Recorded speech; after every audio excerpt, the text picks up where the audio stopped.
here. No. We're gonna pick up a first physical. That's Clint. We know you know. We know you know. We know you know. Now, Todak, they are taking their time here for the last two picks. Honestly, they need a sustainable roam here against Diggy. Perhaps they might go for sustainability. They might go and bank. We might see another Angela game. Angela. On Noomski? I don't know. Do you think that makes their composition a little too squishy? It's not out of the ballpark for the likes of Todak. Like, I think they can do it. Tamus and Angela, perhaps. Okay, we'll see here just a few seconds. The Beatrix, interesting pick here for Todak. They are going to bank on her for that gold lane. Okay. And the Franco. This is what I was talking about, right? And perhaps because of this Franco pick that MDH kind of read on, that's why maybe they brought the Diggy. Yeah, no, I think there is a different school of thought wherein instead of the Franco having a good matchup against Eve, you would rather not. Because again, the whole suppression part of it is one thing, but those hooks don't touch Eve when she's in the real world manipulation. Exactly. So very interesting approach. Ballsy move from that Franco pick, but it seems like MDH Esports, they are convinced with the two fighters, Terizla and Fredrin, they are going to take this game. Fredrin will definitely fill the jungler position, and I don't know, Diggy, I like it, but has it enough damage from their side? That's the question here. That's the question. Between the Clint and the Eve, do you think that's enough? The Teresa has a potential to deal a lot of damage.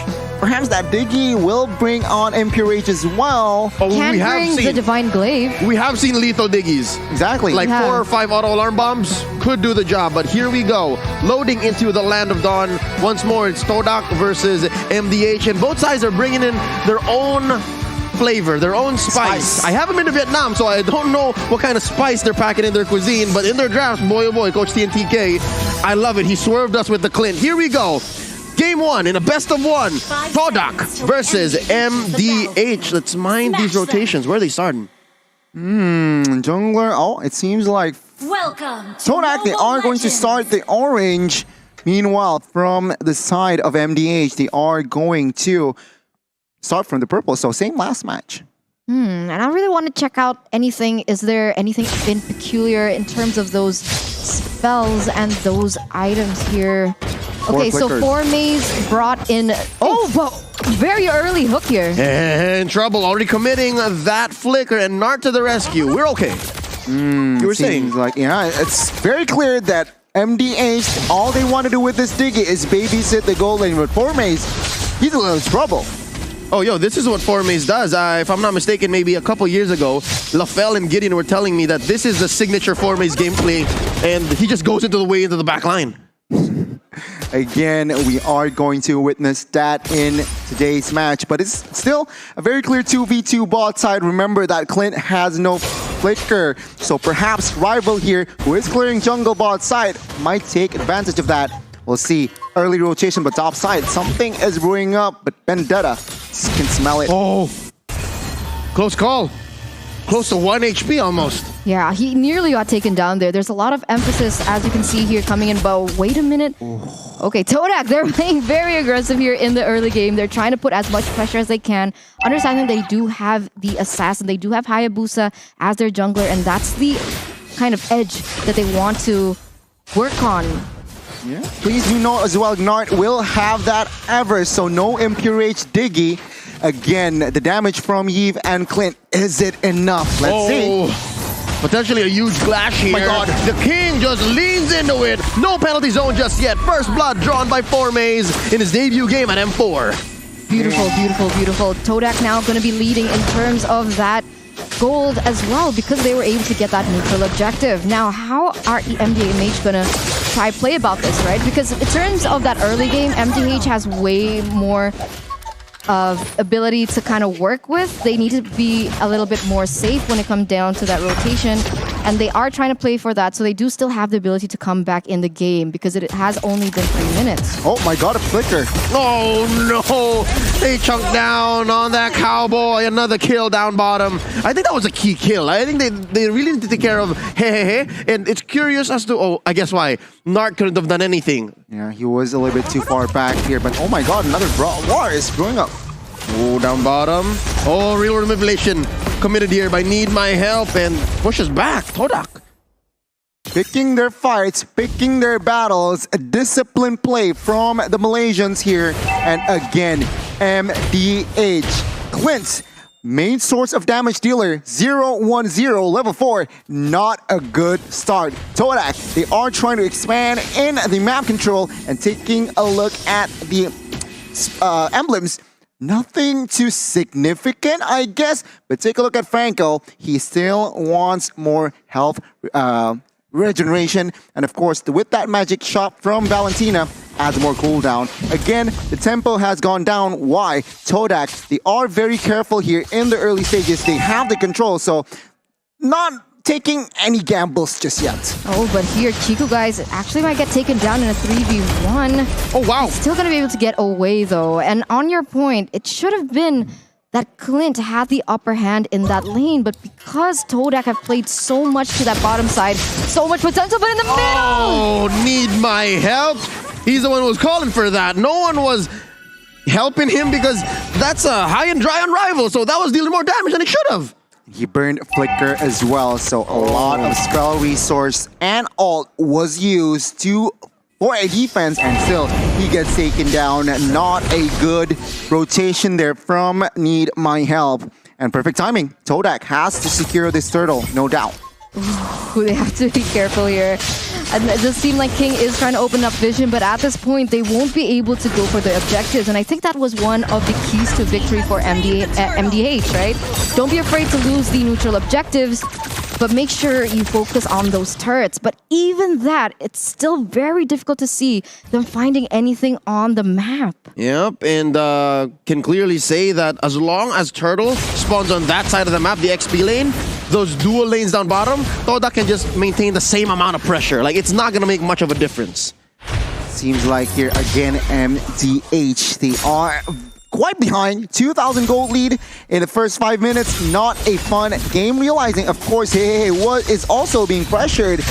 Oh, take a look at both side though. Oh no, they came in way behind enemy lines. Chico guys in trouble. Now without taking first, it's a trade 1-for-1. Nart very low. Auto alarm bomb chasing Momo. And there was no minions to help him save him. And Yumski flickering on out. Here comes Rival from the back line. And he goes for the quad shadow. Cracking that egg. Down goes Nart. Down goes Yumski. Joga 2v1. Rival obliges him. And there goes a shadow kill. He's the only one here. That high and dry working hard for him. Triple kill for the rookie jungler. Beautiful, beautiful play, really coming out on top. I mean, that's exactly what the high and dry was built for. We knew that he was going to go for those pickoffs. We knew that he was going to go very aggressive, and that's being translated into his gameplay right now. In addition, he's also taken away that blue buff from MDMH. And look at the pressure once again in the mid side. MDH is having a tough time. Believe me, been there, done that. But every day above ground is a good day. Remember that. Oh no, but the king might not stay above ground for long. All right, so luckily enough, something tells me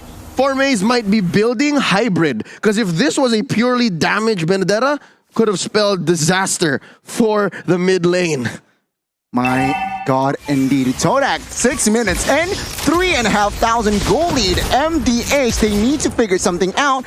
Again, Clint's, I'm not convinced they have enough damage towards the late game as well, but take a look at that. Oh! They pop the king off camera, and now Yumski threatening a kill, forcing out Need My Help to use the RWM, and here comes Momo and Chiku, guys. Down goes the Eve once more. The Nart, the egg gets popped. Momo gets shut down, though, and traded out for the Clint. That's a 3-for-1. Make that a 4-for-1. It's okay! And Rival was just off camera, dealing with the turtle himself. Oh, that's multiple battlefields that Todak's waiting on. Yeah, 4-for-1 trade, but they also got a turtle. So technically a 5v1, as now we have some moments to look at the items here. 7 minutes in. Take a look at Momo, 6,000 gold, and he already immediately built that BOD and Malefic Roar. So physical damage and penetration is the way to go. They understand that he is the main damage dealer, and there you go. Full damage. Don't forget about the Hayabusa. He is building towards that BOD,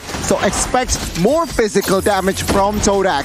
Again, MDH, they are getting dismantled at this point and not looking good because they don't have any clear agendas towards 2 minutes in the future. It's hard to see her too as well, because Need My Help on the Eve.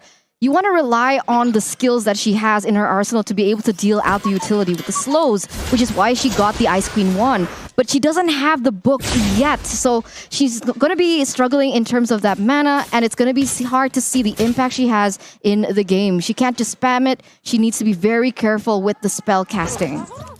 My goodness, again, Todak, they are just taking their time, trying to look for pickoffs. And again, they are doing the right approach here. MDH, what can they do is, again, they need something, perhaps a blunder from Todak that might just take oh my god, top side. Oh, they engage up top, like the final blow underneath tier 2. And Rival almost take down Nart. Chico, guys, finishes the job. Down goes the Diggy. Poppin', Clint, goes as well. 2 for none so far, while all this while, Momo was demolishing that mid lane tier 2. Up top seems to be next. Over 8,000 gold lead, another tower on the way. Todak, they really are just snowballing from that early game. Guys, I'd like to remind you, it's only been 9 minutes. The first Lord just spawned, and this is how one-sided the game is looking.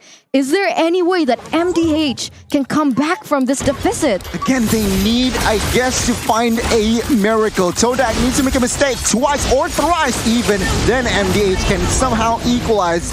As it stands, it's not really looking good here. MDH, 3 basers standing with the first Lord marching very, very soon.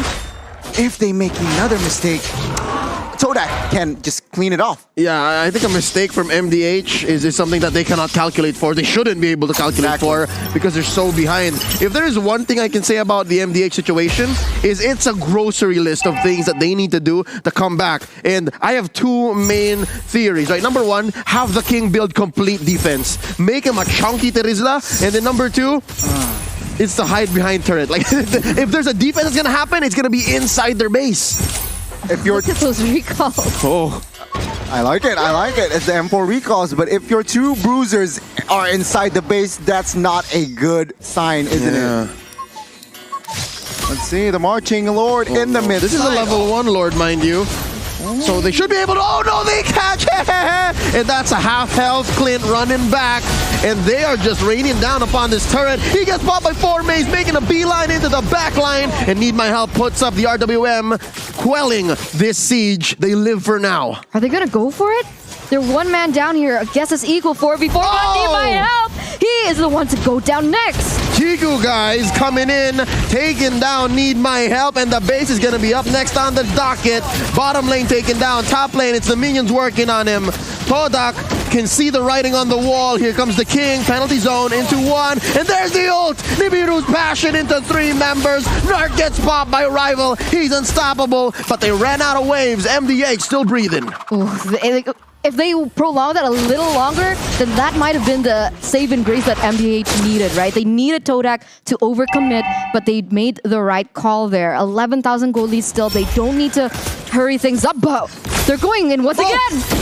There's a hook on the Joga, and I think they lost the bite. They let go of that. Was still on cooldown, so that was a close call. I mean, take a look at the player score. Earlier, it was 4 members, and now let's focus on the damage dealt. Momo, Chiku, guys, Rival. Top 3 is on towards Todak. Meanwhile, the top damage dealer forms out of MDH is the Roamer. That's not a good sign. Yeah, no, it's just basically because of all those auto alarm bombs. And so far, that's the only safe bit of poke that MDH has. Wow, I'm surprised that Beatrix is actually doing so well in the hands of Momo. Might be the first Beatrix win in a while, or if not, all of M4. Yeah. It's, again, looking bleak for MDH. 16-4 here, and 3 basers gone down. So the base is very exposed. Todak playing it smartly, playing this disciplinedly. They are waiting for the next Lord, and perhaps they are going to look for the end. MDH, again, if you ask me, what can they do? They need to wait a mistake.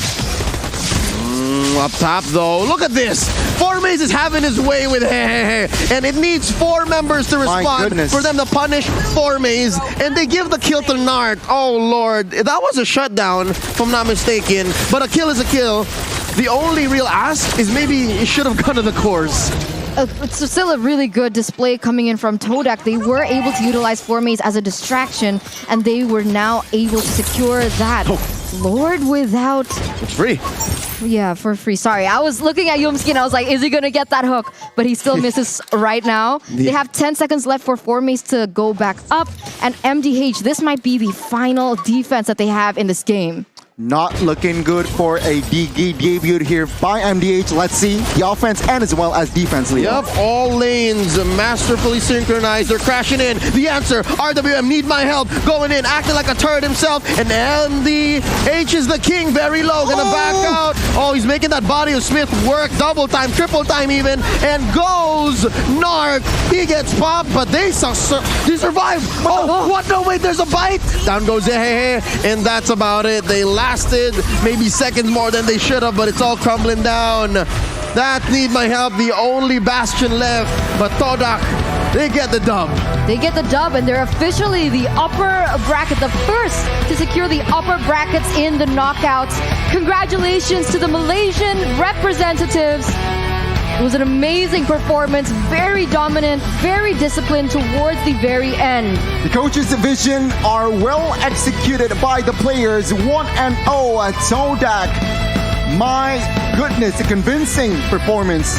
And I feel like based on the 3 matches that we witnessed from Todak, they are very ready for the knockout stage. Oh yeah, from the 1-0 in this game alone to a 3-0 in all of the group